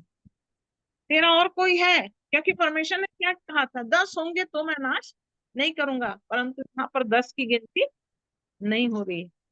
यहाँ पर लूत पत्नी और उसकी दोनों बेटियां, वो दोनों दामाद भी जाने के लिए तैयार नहीं हुए। और परमेश्वर ने तो प्रतिज्ञा किया था 10 होगा तो नहीं नाश करूंगा, परंतु यहाँ 10 लोग नहीं हो रहे हैं। और परमेश्वर वहां के स्थिति को देख करके वहां के लोग, जो भीड़ वहां पर जमा हुई उस वो घर में, उनको अंधा कर दिया। ये आरंभ था नाश का। आरंभ एक व्यक्ति का जीवन अंधेपन में आ जाता है, उसको कुछ सूझता नहीं, उसको कुछ समझता नहीं, उसको कुछ दिखाई नहीं देता है। ये मनुष्य के जीवन के नाश का समय हो। और तब यहाँ से दूत लूत को, उसकी पत्नी को और उसकी दोनों बेटियों को लेके निकालता है। और जब निकालता है तो हम सब जानते हैं कि लूत और उसकी 2 बेटियां तो चलती रही, परंतु जो पत्नी थी, आज्ञा दिया गया था कि पीछे लौट के मत देखना। पीछे लौटना अर्थात इस आत्मिक जीवन में जब हम परमेश्वर के साथ साथ चलते हैं तो हमें संसार की बातों को, संसार के जीवन को, संसार की अभिलाषाओं को हमको पलट के वापस उस संसार में नहीं जाना। यही बात यहाँ पर लूत और उसके परिवार को बोला था कि तुम पीछे पलट के मत देखना। लेकिन लूत, उसकी 2 बेटियां तो सीधे सीधे चली जा रही थी, परंतु लूत की पत्नी अभी भी संसार प्यारा था उसको, अभी भी उसका घर प्यारा था। शायद जो सामान छोड़ के आई रही होगी उसकी चिंता कर रही होगी, शायद उसको लग रहा होगा कि कहाँ मेरे को लेके जा रहे हैं लोग। ये है संसार जो आपको उसी तरफ पीछे लौटा देता है जब हम प्रभु के साथ साथ चलते हैं। तो परमेश्वर की मित्रता होने के कारण से लूत और उसकी 2 बेटियों को बचा लिया जाता है और पूरा सदोम नाश हो जाता है। ये परमेश्वर की मित्रता है। और जब एक व्यक्ति मित्र बन जाता है, जब परमेश्वर उसे सब कुछ बताना चालू कर देता है, और तब उसके बाद जो स्टेप है वो है पुत्र का। और तब यहाँ पर कह रहा है, नीति वचन 2 में आ जाइए, हे मेरे पुत्र, यदि तू मेरे वचन ग्रहण करे। लूत ने ग्रहण किया, उसकी 2 बेटियों ने ग्रहण किया, परंतु लूत की पत्नी वचन को ग्रहण नहीं करी। जो बात बोली गई थी उसको ग्रहण नहीं करी। पीछे पलट के मत देखना, यही बोला गया था, ये वचन दूतों ने बोला, परंतु उसने क्या करी? आज्ञा नहीं मानी। और यहाँ पर वचन कह रहा है, यदि तू मेरे वचन ग्रहण करे और मेरी आज्ञाओं को अपने हृदय में रख छोड़े। कहाँ रखना है? परमेश्वर जो आज्ञाओं को दे रहा है, यदि हम पुत्र हैं, यदि अपने जीवन में हम इस बात को महसूस करते हैं कि हम प्रभु लायक है, तो हमको अपने जीवन में याद रखना है कि हमको उसके वचन को ग्रहण करना है। और जब उसके वचन को ग्रहण कर रहे हैं तो दूसरा स्टेप हम दे रहा है, मेरी आज्ञाओं को अपने हृदय में रख छोड़े। पुत्र होगा तो वचन ग्रहण करेगा, पुत्र होगा तो आज्ञाओं को हृदय में रखेगा। जीवन को देखने और जानने की जरूरत है कि क्या हम वचन को ग्रहण कर रहे हैं। प्रतिदिन इस संगति में हम जुड़ते हैं, कहीं ना कहीं किसी के द्वारा परमेश्वर बातचीत करता है, अपने वचन से बातचीत करता है। व्यक्ति को मत देखिए मेरे कि आज इतने वचन बोला, आज वचन नहीं, वचन परमेश्वर का है, आत्मा से बातचीत की है। और पवित्र आत्मा हमारे परमेश्वर के वचन को क्या करने के लिए कि आज तुम उसका शब्द सुनो, अपने को कठोर मत करो। तो आज यदि हम आपके परमेश्वर के वचन को सुन रहे हैं तो क्या उसके वचन को ग्रहण कर रहे हैं? पिता से बड़ी नम्रता से हम कहें कि प्रभु जो वचन तुम्हें दिया है उसे मैं स्वीकार करती हूँ, उसे मैं ग्रहण करता हूँ। जब तक हम अपने जीवन में वचन को ग्रहण मेरे प्रियो, आज्ञाकारिता हमारे जीवन में कभी भी नहीं आएगी। ग्रहण करने के लिए क्या करना है? हमको वचन ग्रहण करने के लिए क्या करना है? आज्ञा मानना है। और आज्ञा मान के क्या करना? आज्ञा को कहाँ रखना है? हृदय में रखना है, अपने हृदय में रखना है। और जब हम परमेश्वर की आज्ञाओं को अपने हृदय में रखते हैं और बुद्धि की बात ध्यान से सुने, दूसरी चीज अब हमारी काम करने लगती है। पहला वचन ग्रहण करना है, आज्ञाओं को हृदय में रखना है। जब हम वचन ग्रहण करेंगे और आज्ञाओं को मानेंगे, हृदय में रखेंगे, तब तीसरी चीज बुद्धि की बात ध्यान से सुने। बुद्धि कौन है? नीति वचन 1:7 में पढ़िए। यहोवा का भय मानना बुद्धि का मूल है। बुद्धि और शिक्षा को मूढ़ ही लोग तुच्छ जानते हैं। हाँ, बुद्धि और शिक्षा को कौन तुच्छ जान रहा है? मूढ़ लोग। मूढ़ लोग, जिसके पास पुत्र है। एक पुत्र होगा तो वचन ग्रहण करेगा, आज्ञा को हृदय में रखना और पड़ेगा। उसके जीवन में बुद्धि की बात को बुद्धि सुन, बात बुद्धि यहोवा का भय मानना बुद्धि का आरंभ है। और जब हम बुद्धि की बात को ध्यान से सुनेंगे तब हमारे अंदर, जब परमेश्वर की बुद्धि मेरे जीवन में काम करना चालू होगी तब मेरे जीवन में परमेश्वर की समझ आना जाएगा, है ना। परम प्रधान परमेश्वर को जानना ही समझ है, बोल रहा है। मतलब परमेश्वर को जानना, प्रभु यीशु मसीह को जानना, जब हम उसको जानेंगे तब हम बुद्धि से बुद्धि को जानेंगे, और जब हम परम प्रधान परमेश्वर को जानेंगे तब हम समझ को जानेंगे, और परम प्रधान परमेश्वर को हम तब जानेंगे जब हम यीशु मसीह को जानेंगे, जब हम यीशु मसीह जो बुद्धि है उसको अपने जीवन में स्वीकार करेंगे।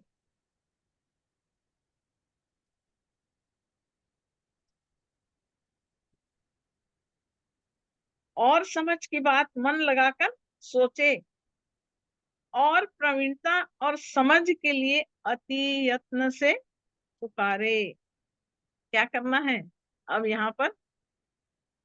पुकारना है। तो पहली बात ग्रहण करना है, दूसरी बात इसमें रखना है, तीसरा सुनना है, ध्यान से सुनना है, चौथी बात मन समझ को मन लगा सोचना है, सुनना है फिर सोचना है, उसके बाद अब पुकारना है, यत्न से पुकारना। क्या हम यत्न से पुकार रहे हैं अपने परमेश्वर को? हम कैसे पुकार रहे हैं? बुद्धि के साथ में समझ, हम अपने परमेश्वर को ढूंढ रहे हैं क्या? उसको वैसा खोज रहे हैं क्या? उसको हम यत्न से पुकारने के लिए क्या समझ और प्रवीणता हमारे जीवन के अंदर है? क्या हम परमेश्वर की समझ को अपने जीवन में कर रहे हैं? देखिए क्या लिखा है इसमें आंटी नीति वचन 2 का चौथा पद। 2 चौथा, और उसको चांदी के समान ढूंढे और गुप्त धन के समान उसकी खोज में लगा रहे। यस, कैसे ढूंढना है हमको? चांदी के समान। हाँ, क्या है, जब चांदी में से मैल दूर हो जाता है, उसको गलाते हैं और बाद में फिर एक स्टेज आता है, तब वो चांदी तैयार होती है। अब डायरेक्ट खदान से खोद के लाके और उसको बोलेंगे क्या कि चांदी मिल गया मेरे को? नहीं, एक प्रोसेस, चांदी ऐसे ही नहीं बनी। और बाइबल में चांदी का है ना, सोने का अर्थ पवित्रता है। आंटी आपका आवाज कट कट के आ रहा है। मेरी आवाज कट रही है? जी। अच्छा, नेट का कुछ प्रॉब्लम होगा। हाँ, नेट की वजह से।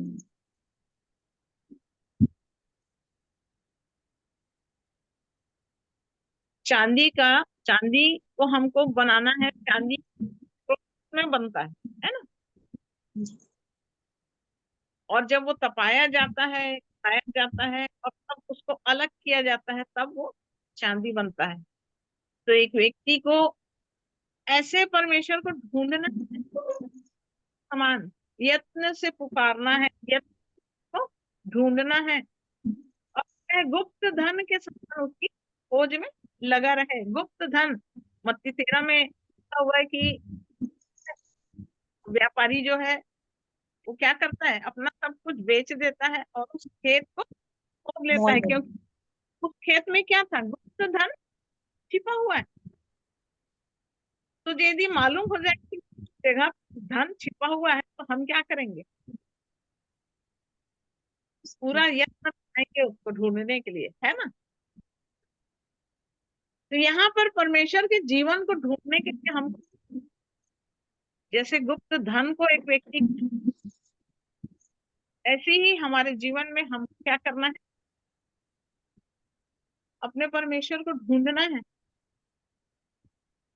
और जब हम गुप्त धन में, जैसा गुप्त धन को खोजने में अपने जीवन को लगाएंगे, तो लिखा है तो तू यहोवा के भय समझेगा।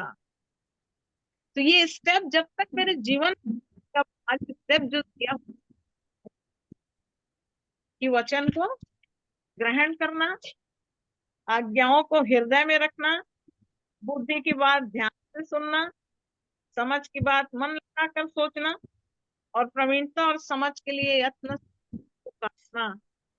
जब ये 5 बातें मेरे जीवन में होने लगेंगी और गुप्त धन के समान जब परमेश्वर की खोज मेरे जीवन में होगी, लिखा है 5वें वचन में, तो तू यहोवा के भय को समझेगा, समझेगा और परमेश्वर का ज्ञान तुझे प्राप्त प्राप्त होगा। हो। परमेश्वर का ज्ञान साधारण रीति से कभी भी प्राप्त नहीं कर सकते। हमको ढूंढना पड़ेगा, हमको खोजना पड़ेगा। आपको यदि बता दिया जाए कि इतना बड़ा एरिया है, इसके अंदर में ना एक खजाना छिपा हुआ है, आप उसको ढूंढो, तो हम क्या करेंगे? बड़ा यत्न लगा के खोद खोद के हम उस गुप्त धन को ढूंढेंगे कि कहीं तो है, कहीं तो है, कहीं तो है। ऐसे ही परमेश्वर को जब हम ढूंढेंगे ढूंढेंगे ढूंढेंगे ढूंढेंगे, खोजेंगे, तब परमेश्वर का भय हमारे जीवन में समझ आएगा और परमेश्वर का ज्ञान हमको प्राप्त होगा। परमेश्वर का ज्ञान क्या है? पहला कुरिन्थी पहला अध्याय,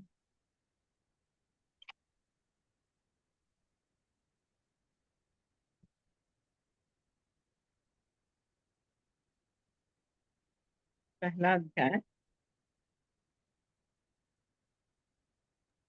कौन सा पद आंटी? 30 पद पढ़िए। 30। हाँ, परंतु उसी की ओर से तुम मसीह यीशु में हो, जो परमेश्वर की ओर से हमारे लिए ज्ञान ठहरा, अर्थात धर्म और पवित्रता और छुटकारा, हाँ। ताकि जैसा है वैसा ही हो, जो घमंड करे वह प्रभु में घमंड करे। तो यहाँ पर बोल रहा है, जब हम गुप्त धन के समान उसकी खोज में लगे रहेंगे, तो तू यहोवा के भय को समझेगा और परमेश्वर का ज्ञान तुझे प्राप्त होगा। तो परमेश्वर का ज्ञान यहाँ पर क्या है? परंतु उसी की ओर से तुम मसीह यीशु में हो, जो परमेश्वर की ओर से हमारे लिए ज्ञान ठहरा। ठहरा कौन है ज्ञान? कौन हमारे लिए ज्ञान प्रभु है? यीशु मसीह, यीशु प्रभु मसीह। यीशु मसीह। वो यीशु मसीह। जब तक प्रभु यीशु मसीह को हम जान नहीं लेंगे, गुप्त धन के समान उसकी खोज करके जब तक हम प्रभु जान नहीं लेंगे, तब तक हम परमेश्वर के ज्ञान को नहीं जान सकते। समझ पाएंगे। परमेश्वर के ज्ञान जब हम खोज के जब हम इस जीवन को पा लेंगे और ये जानेंगे कि ज्ञान तो वास्तव में प्रभु यीशु है, तो मुझे किसको ढूंढना है? ये गुप्त धन प्रभु यीशु मसीह।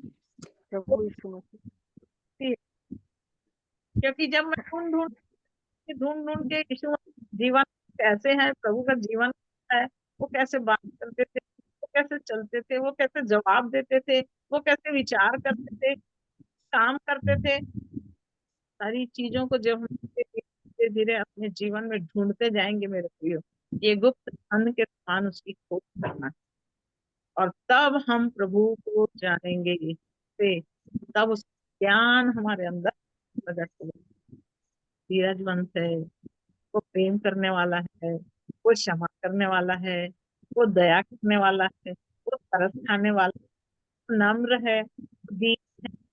उसकी क्वालिटीज हम खोजते खोजते खोजते खोजते जब अपने जीवन में उसको स्थापित करते चले जाएंगे, तब हम उस धन को अपने जीवन में करेंगे, उस गुप्त धन को प्राप्त। ये है प्रभु जी का जीवन। और जब वो ज्ञान हमारे अंदर, तो वो ज्ञान हमको कितनी चीज दे रहा है मेरे को? पहली चीज क्या है?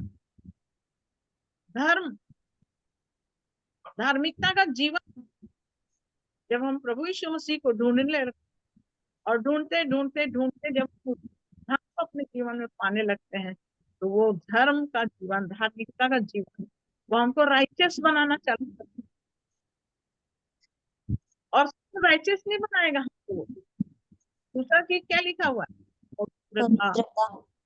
हमारा जीवन कैसे बदलता जाएगा। अब हम पाप से निकल किस तरफ जा रहे हैं, पवित्रता के जीवन की तरफ हम आगे बढ़ रहे हैं। और जब हम पवित्रता के जीवन को आगे बढ़ना चालू करेंगे, धार्मिकता का जीवन, पवित्रता का जीवन, और तीसरी चीज हमको छुटकारा। इस संसार से, संसार की सड़ा, सारा संसार किसके वश में है? दुष्ट संसार क्या, वर्तमान संसार बुरा है। हम इस पाप के संसार से धीरे धीरे चले जाएंगे। तो क्या हम आज गुप्त धन के खोज कर रहे हैं? यदि हम उसके खोज में लगे हुए हैं मेरे प्रियो, तो हमको ये चीज याद रखना है, तो तू यहोवा के भय को समझेगा, ज्ञान तुझे प्राप्त होगा। क्योंकि बुद्धि यहोवा ही देता है, समझ की बातें उसी के मुंह से निकलती है। अब बुद्धि तो हमको कहाँ से मिल रही है? अय्यूब 28 के 28 को कहिए। अय्यूब की पुस्तक 28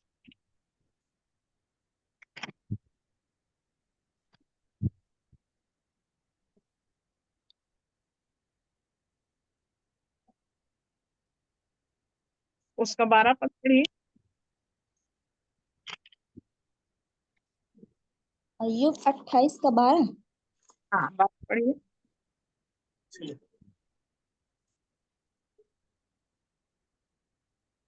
परंतु बुद्धि कहाँ मिल सकती है और समझ का स्थान कहाँ है? 20 पद में पढ़िए। 30। 20 पद। फिर बुद्धि कहाँ मिल सकती है और समझ का स्थान कहाँ है? हाँ, है, बुद्धि कहाँ मिल सकती है ना?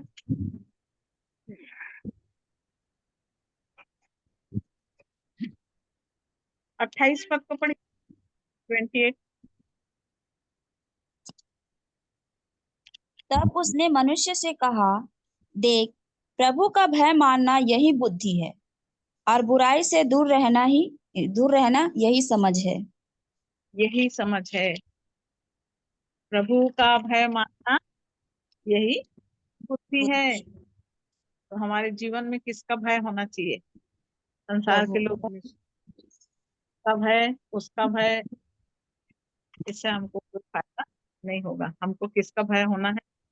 परमेश्वर का। जब प्रभु का भय हमारे जीवन में आएगा, तो यही बुद्धि है वो।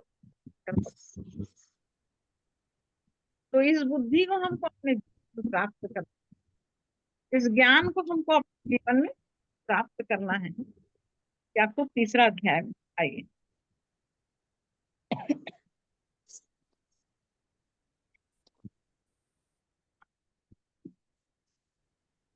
याकूब 3 और उसका 15 पद से पढ़िए। यह ज्ञान वह नहीं जो ऊपर से उतरता है, वरन सांसारिक और शारीरिक और शैतानी है। पढ़ते जाइए। क्योंकि जहाँ डाह और विरोध होता है, वहाँ बखेड़ा और हर प्रकार का दुष्कर्म भी होता है। पर जो ज्ञान ऊपर से आता है, वह पहले तो पवित्र होता है, फिर मिलनसार, कोमल और मृदु भाव और दया और अच्छे फलों से लदा हुआ और पक्षपात और कपट रहित होता है। मिलाप कराने वाले धार्मिकता का फल मेल मिलाप के साथ होते हैं। हाँ, अब देखिए यहाँ पर 13 पद को पढ़ लीजिए। तुम में ज्ञानवान और समझदार कौन है? जो ऐसा हो, वह अपने कामों को अच्छा अच्छे चाल चलन से उस नम्रता सहित प्रकट करे जो ज्ञान से उत्पन्न होती है। हाँ, तुम में ज्ञानवान और समझदार कौन है वो? और जो ज्ञानवान और समझदार होना चाहता है उसके यहाँ पर 15 पद से बता रहा है परमेश्वर का वचन, यह ज्ञान वह नहीं जो ऊपर से उतरता है। कौन सा ज्ञान? जो संसारिक और शारीरिक और शैतानी है,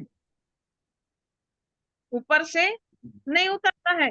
एक संसारिक है, शारीरिक है। हमारे अंदर जो ज्ञान है, आज सारे संसार के अंदर कौन सा ज्ञान? आज मनुष्यों के पास कौन सा ज्ञान?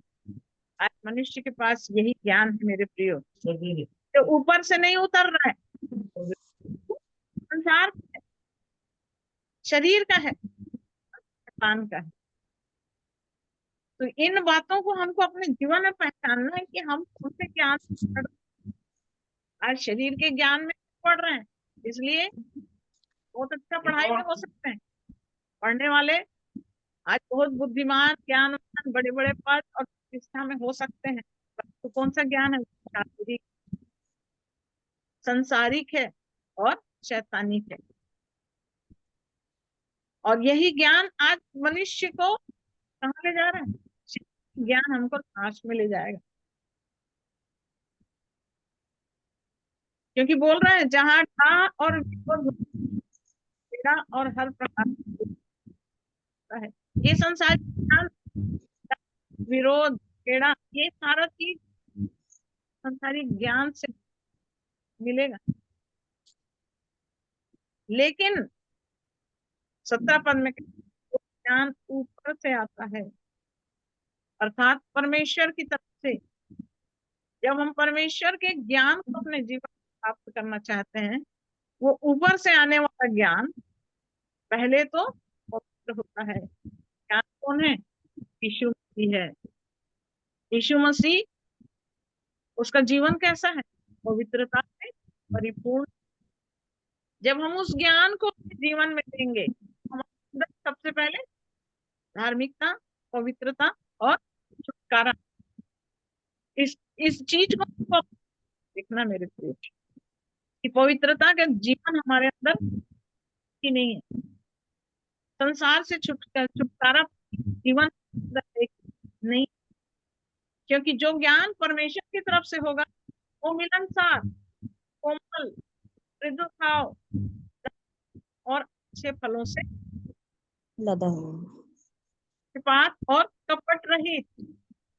आज मनुष्य क्या करता है? संसार ज्ञान तो है, कपट से भरा हुआ, लेकिन परमेश्वर का ज्ञान हमको कपट बनना सिखा।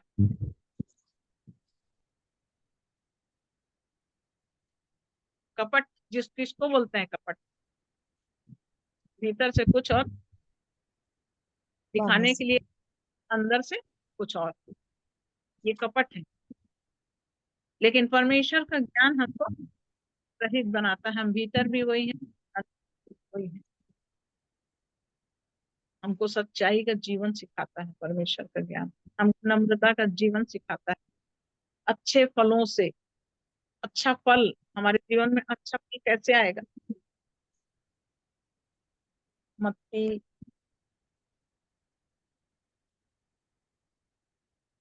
7 को नहीं,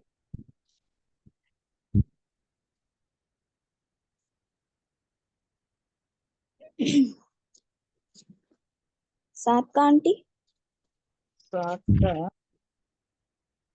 एक मिनट, जी उसका 4 पद से पढ़िए, 4, 15 पद से 7 का। अच्छा।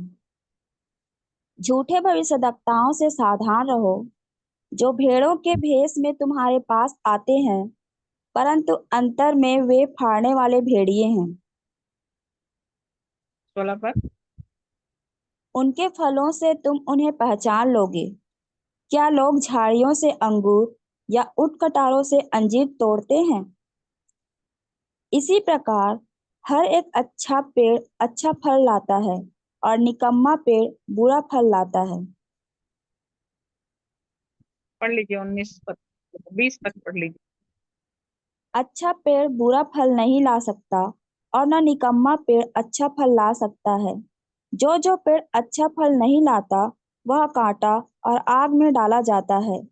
इस प्रकार उनके फलों से तुम उन्हें पहचान लोगे। हाँ, यहाँ पर परमेश्वर का वचन इसको कह रहा है कि कैसे फलों से पहचान है। वृक्ष को देखें तो क्या है कि पेड़ है तो हमको फल मिलेगा। अंगूर का तो अंगूर का फल मिलेगा। ये अंगूर के पेड़ में आम फला हुआ देखे क्या आपने आज तक? नहीं। नहीं देखे। तो यहाँ परमेश्वर का वचन उसी को बता रहा है कि जो पेड़ है वो फल लगेगा। पेड़ कुछ और है तो फल कुछ और नहीं लगेगा। के भीतर जो जीवन है वही प्रगटीकरण आएगा। संसारिक जीवन है, नैतिक जीवन है तो झगड़ा विरोध है ना। मरकुस 7:20 पढ़ लेंगे तो आपको पता चलेगा मन के अंदर क्या क्या भरा हुआ है, और जो मन में भरा है वही मुंह पर आते हैं, परमेश्वर का वचन कहता है। तो पेड़ से हमारी पहचान है, मतलब हमारे से चलने वाली बातें हमारी पहचान है। हम कैसा बोलते हैं, हम कैसा सोचते हैं, हमारे अंदर से क्या चलता है। अच्छा पेड़ बुरा फल नहीं ला सकता और ना निकम्मा पेड़ अच्छा फल ला सकता है।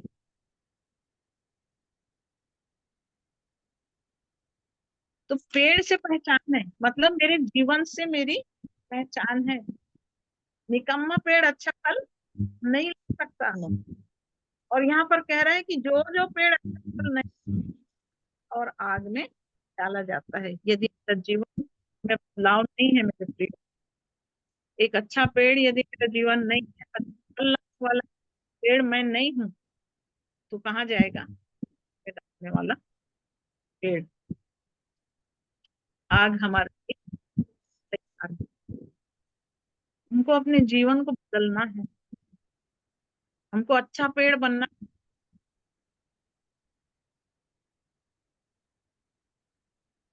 क्योंकि यहाँ पर कह रहा है उनके फलों से तुम जान लोगे। आपको भी अपने आप को जांचे, हम फल हमारा निकम्मा फल या अच्छा फल।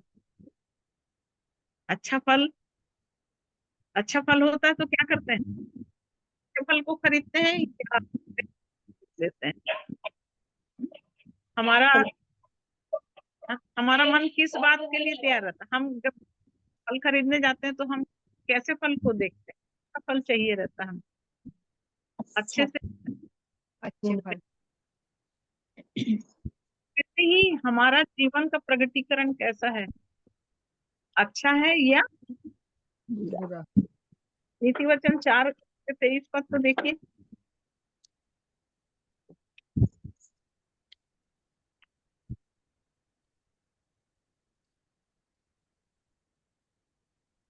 सबसे अधिक अपने मन की रक्षा कर, क्योंकि जीवन का मूल स्रोत वही है। देखिए मेरे प्रियो, क्या करना है? सबसे मन की रक्षा। अपने मन की रक्षा कर। सोर्स ऑफ लाइफ क्या है? हमारा मन। मन। मन। हमारा मन है सोर्स ऑफ लाइफ बोल रहा है, और इसी मन के द्वारा ही ये मूल स्रोत है बोल रहा है। इसी स्रोत हमारा मन है। जो कुछ निकलेगा हमारे अंदर से वो चलता है। बुरा बुरा निकलेगा, अच्छा है तो अच्छा निकलेगा। इसलिए यहाँ कह रहा है पेड़ अच्छा है तो अच्छा फल आएगा, बुरा है तो बुरा फल आएगा। अच्छा पेड़ है तो निकम्मा फल नहीं दे सकता, निकम्मा पेड़ है नहीं। तो अच्छा कभी नहीं दे सकता। तो हमारी पहचान कैसी है? क्या हम अपने मन की रक्षा कर रहे हैं? तो सबसे अधिक हमको क्या करना है? ये मन रक्षा। की रक्षा करनी। जब हम अपने मन की रक्षा करें तो मन जो है वो है, जो है वो। मैं संडे को भाई मैसेज सुन रही थी, बहुत ही अद्भुत और बहुत अच्छा। उन्होंने पूरा इब्राहिम, इसहाक, सारा, हाजिरा, इन चारों को बहुत क्लियर किया संडे को आशीष भाई ने, और यही बताया कि गर्भ, सारा और हाजिरा दो वाचा है, और हाजिरा जो है शारीरिक, और सारा जो है वो आत्मिक, और आत्मिक जो है उसी से उत्पन्न हो रहा है इसहाक, और शारीरिक जो है हाजिरा, उससे जो उत्पन्न हो रहा है वो शरीर। आज हमको इसी चीज को अपने जीवन में देखना है कि हम शरीर हैं या फिर हम आत्मा है। जब तक स्वतंत्र होना है तो हमको कहाँ आना है, इसहाक ही से तेरा वंश कहलाएगा। इस्माइल जब आया और इब्राहिम ने बोला कि प्रभु यही तेरी दृष्टि में बना रहे, तो परमेश्वर ने क्या बोला, नहीं, जो वंश मैं तुझे दूंगा, और वंश किससे, सुहागिन स्त्री से। तो वो बहुत डीप चीजें हैं मेरे प्रियो, उसको हम कभी और समझेंगे। तो हमको ये चीज समझना है कि मन, जो हमारा मन है वो गर्भ है, और बीज कहाँ जाना है, इसी गर्भ में जाना है। यीशु मसीह का उत्पन्न होना, मरियम से बोला कि तू पुत्र जनेगी और तू उसका नाम यीशु रखना, क्योंकि वो अपने लोगों को उनके पापों से छुड़ाएगा। तो मरियम ने क्या कहा, मैं प्रभु की दासी हूँ, तेरे वचन के अनुसार पूरा हो।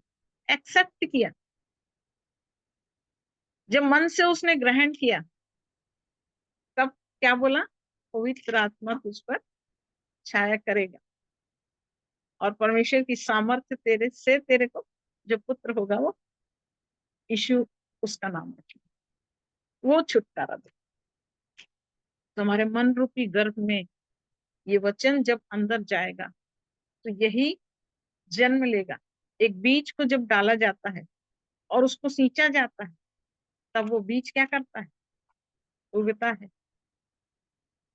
और जब वो बीज उगता है तो धीरे धीरे वो बढ़ता है। ऐसे ही मन में जब परमेश्वर का वचन हम स्वीकार करेंगे, परमेश्वर के ज्ञान को, परमेश्वर की बुद्धि को, परमेश्वर की समझ को अपने जीवन में हम लेते जाएंगे, है ना। और तब यहाँ पर जैसे दूसरे अध्याय में, नीति वचन के दूसरे अध्याय में लिखा है, हे मेरे पुत्र, मेरे यदि तू मेरे वचन ग्रहण करे। पुत्रत्व में आना है मेरे प्रियो, तो हमको वचन ग्रहण करना है, आज्ञाओं को हृदय में रखना है, बुद्धि की बात ध्यान से सुनना है, बुद्धि यहोवा का भय मानना है बोलता। आज हमारे अंदर किसका भय है, हम किसी किसी चीज में भय मानते हैं, हमारे अंदर भय किसी और चीज का होता है, लेकिन हमारे अंदर भय किसका होना है, परमेश्वर का भय होना। और बुद्धि और समझ को ध्यान लगाकर यत्न से, प्रवीणता और समझ के लिए यत्न से पुकारे, चांदी के समान उसको ढूंढे और गुप्त धन के समान उसकी खोज में लगा रहे, तो तू यहोवा के भय को समझेगा और परमेश्वर का ज्ञान तुझे प्राप्त होगा, क्योंकि बुद्धि यहोवा ही देता है और ज्ञान और समझ की बातें उसी के मुंह से निकलती हैं। तब हमारा जीवन इस उत्तम ज्ञान से परिपूर्ण हो जाएगा, जो याकूब 4:3 अध्याय में 17 पद में कह रहा है कि जो ज्ञान ऊपर से आता है वो पहले पवित्र होता है, फिर मिलनसार, कोमल, दया भाव से, अच्छे फलों से लदा हुआ, पक्षपात रहित होता है। क्या हमारा जीवन परमेश्वर के उस ज्ञान से परिपूर्ण होने के लिए तैयार? क्या हमारा मन, जो मूल स्रोत है, सबसे अधिक उसकी रक्षा करना है? क्या हम परमेश्वर के इस वचन के अनुसार, जो आज विजय भाई ने पढ़ाया, और तब मुझे लगा कि हम क्यों ना इसी वचन पे ही बात करें, और इसलिए परमेश्वर की आत्मा की सहायता से प्रभु ने अपने वचन को हमारे सामने खोला है। तो मेरे प्रियो, बड़े ध्यान से हम अपने जीवन को पहचाने कि हम कौन से जीवन को जी रहे हैं, हम कैसे जीवन को जी रहे हैं। क्या हम पुत्र बनकर उसके वचन को ग्रहण कर रहे हैं? अपने हृदय में उसकी आज्ञाओं को रखे हुए हैं? क्या यत्न से हम उसको ढूंढ रहे हैं? क्योंकि बुद्धि यहोवा ही देता है और ज्ञान की बातें उसी की ओर से मिलती है। तो प्रभु आज इस वचन पर आशीष से आगे का भाग मैं भाई को सौंपती हूँ।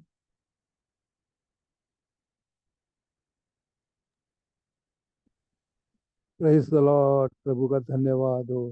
भाई अमन आ चुके हैं हमारे बीच में। आगे की सभा भाई अमन के हाथ में सौंपता हूँ।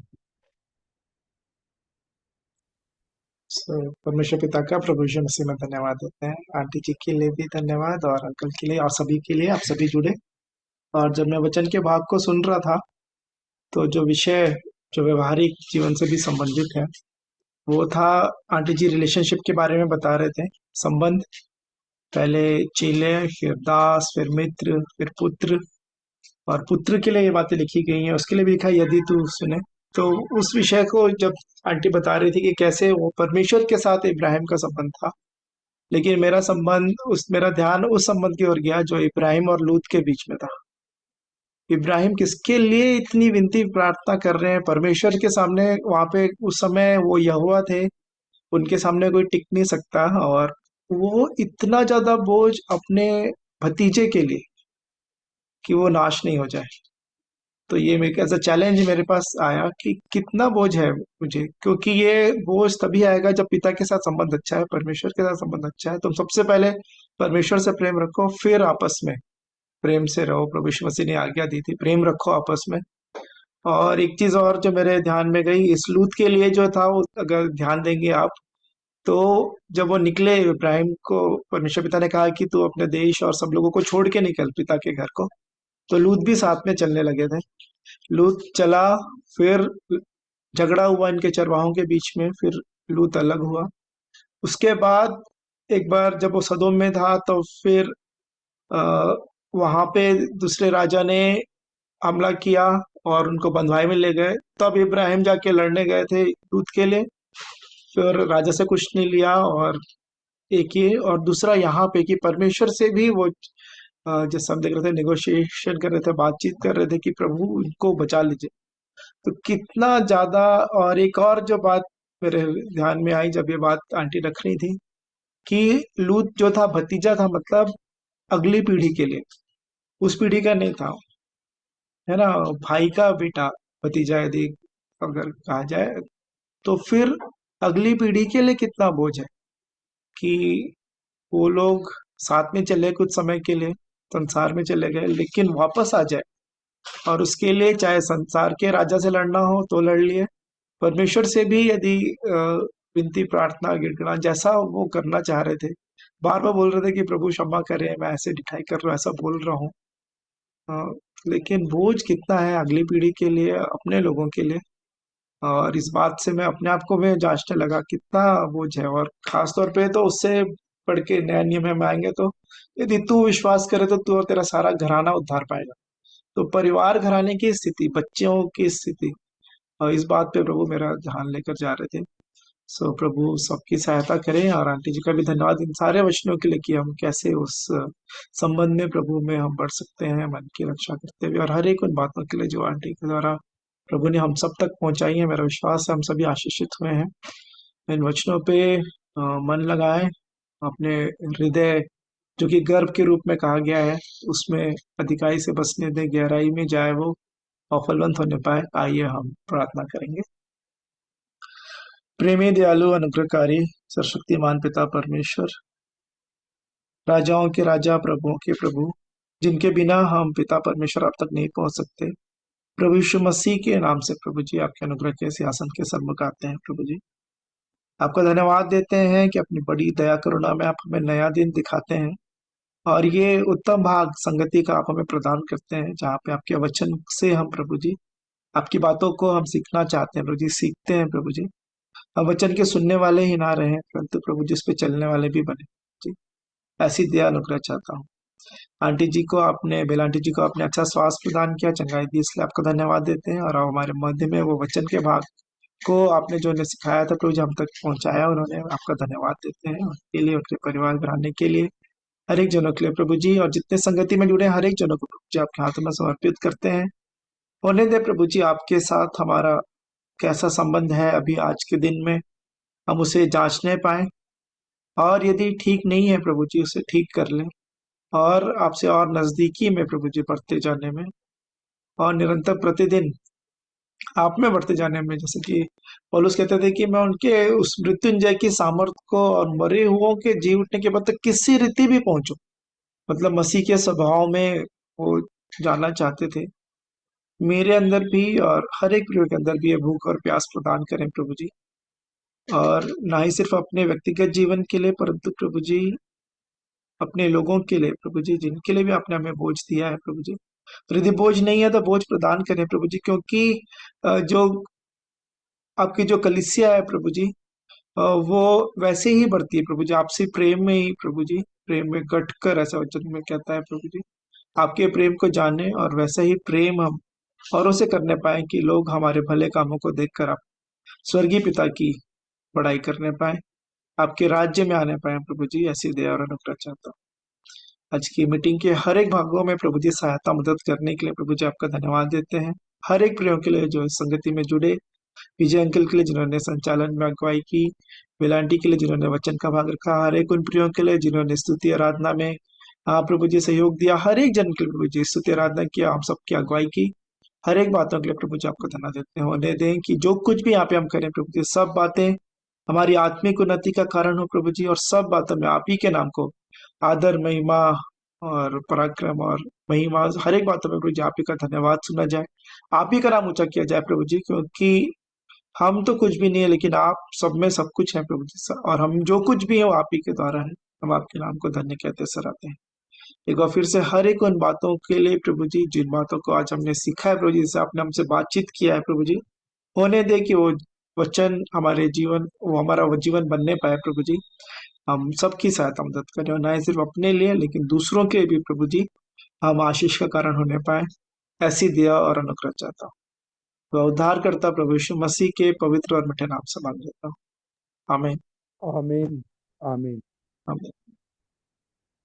आइए प्रभु की प्रार्थना भी एक साथ कर लेंगे। आप सभी अपने माइक्स को ऑन कर सकते हैं, सभी अनम्यूट कर लें, और हम एक साथ प्रभु यीशु मसीह ने जो अपने चेलों को प्रार्थना करना सिखाया था, हम वही प्रार्थना करेंगे।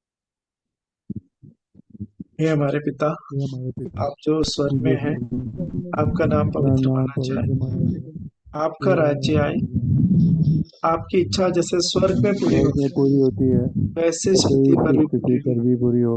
हमारी दिन हमारे भर की दिन भर रोटी की आज रोटी हमें आज प्रदान हमें करें, दे, और जिस और प्रकार हमने जैसे अपने हम अपने अपराधियों को अपने क्षमा अपराधी किया को है, क्षमा किया है, वैसे ही आप भी हमारे वही अपराधों तो को हमारे क्षमा अपराधों करें, को क्षमा कर, और हमें और हमें परीक्षा में न परीक्षा लाए, में न ला, परंतु बल्कि बुराई से बचाएं, बुराई से बचाए, क्योंकि क्योंकि राज्य और राज पराक्रम और महिमा सदा आप ही की। तेरी है। आमीन आ- आमीन। आमीन। आमीन। शालोम, जय मसीह की, प्रेज द लॉर्ड। हेलो, जय मसीह की, प्रेज द लॉर्ड।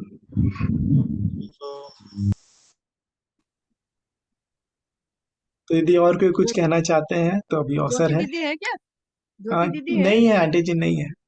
अच्छा, चलो, कोई बात नहीं।